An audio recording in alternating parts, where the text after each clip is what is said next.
Assalamualaikum warahmatullahi wabarakatuh. Perkenalkan, nama saya Sabrina Azra Sidik. Saya dari Manajemen PGA semester 5. NIM saya 241222027. Di sini saya akan mempresentasikan UTS kelayakan bisnis, yaitu Business Model Canvas dari usaha bisnis Wonton Tulangrangu.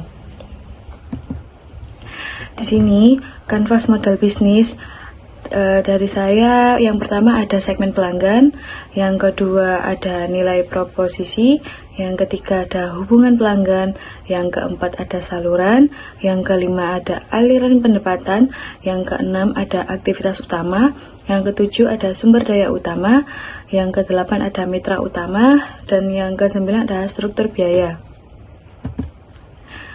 Lanjut, analisis SKB saya ada beberapa analisis. Yang pertama adalah analisis pasar, yaitu analisis pasar untuk Wonton Tulangrangu menunjukkan potensi besar dengan menawarkan kombinasi unik antara wonton dan kaldu tulang rangu yang kaya rasa dan manfaat kesehatan. Segmen pasar utamanya adalah konsumen usia 18-45 tahun, terutama yang mencari makanan cepat saji, bergizi, dan inovatif.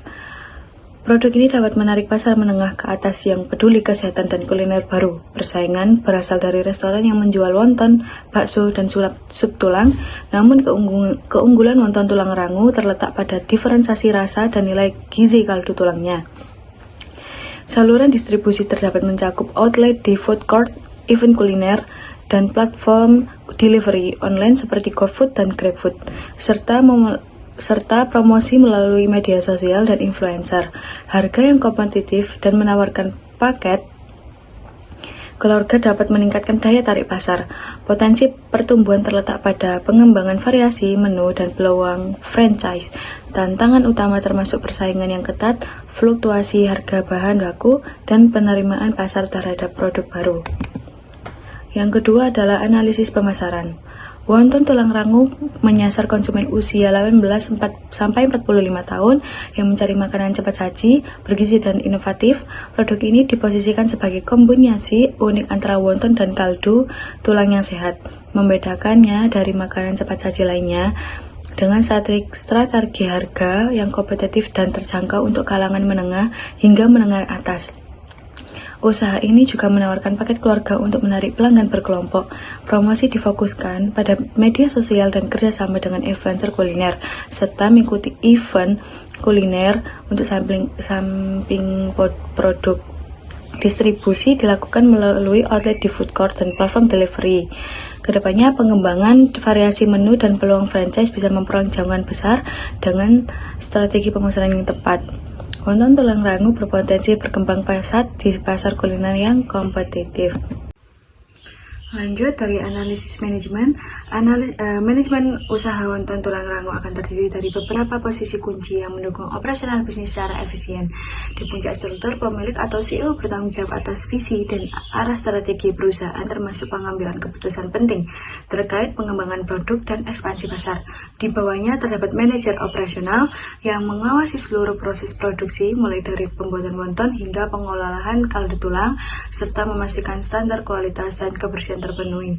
Manajer keuangan akan mengelola arus kas, pengeluaran, dan laporan keuangan untuk menjaga kestabilan finansial usaha.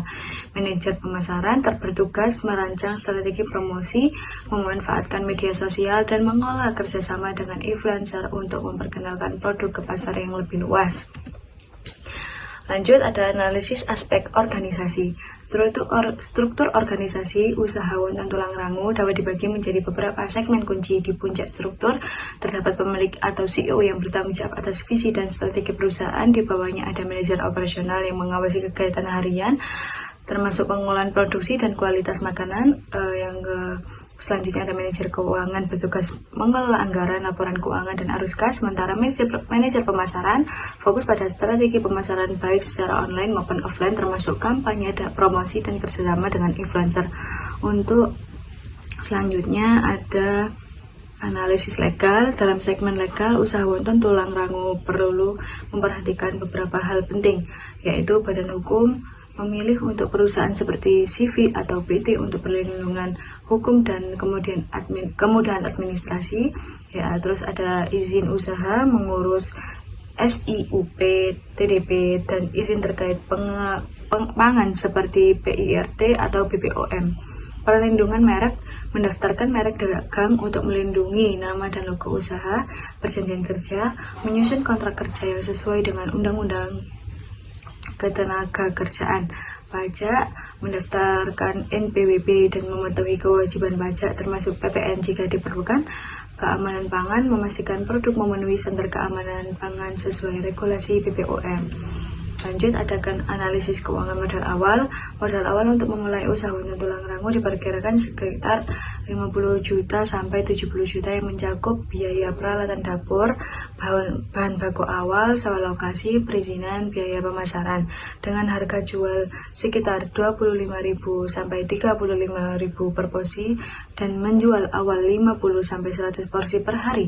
Pendapatan bulanan bisa mencapai 37.500 sampai 105 juta. Usaha ini diperkirakan mencapai break even point dalam 6 sampai 12 bulan pertama dengan ROI yang meningkat seiring pertumbuhan penjualan dan efisien operasional. Lanjut, ada analisis keuangan payback period dengan modal awal sekitar 60 juta dan estimasi pendapatan harian 2.100.000 dalam kurung 70 porsi dikali 30.000. Pendapatan bulan sekitar 63 juta setelah dikurangi biaya operasional bulanan sekitar 40 juta. Laba bersih per bulan adalah 23 juta. Dengan demikian, payback period atau waktu pengambilan modal diperkirakan sekitar 2,6 bulan.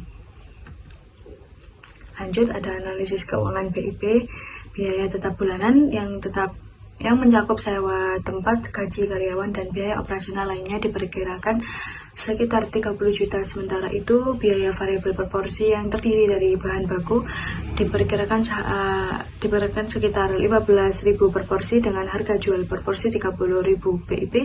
Dapat dihitung menggunakan rumus BIP biaya tetap dibagi harga jual per porsi biaya variabel per porsi sehingga diperoleh hasil 2.000 porsi per bulan. Artinya untuk mencapai titik imbas dan tidak mengalami kerugian, usaha ini harus menjual minimal 2.000 porsi setiap bulannya. Terima kasih, sekian dari saya. Bila ada salah kata mohon dimaafkan. Wassalamualaikum warahmatullahi wabarakatuh.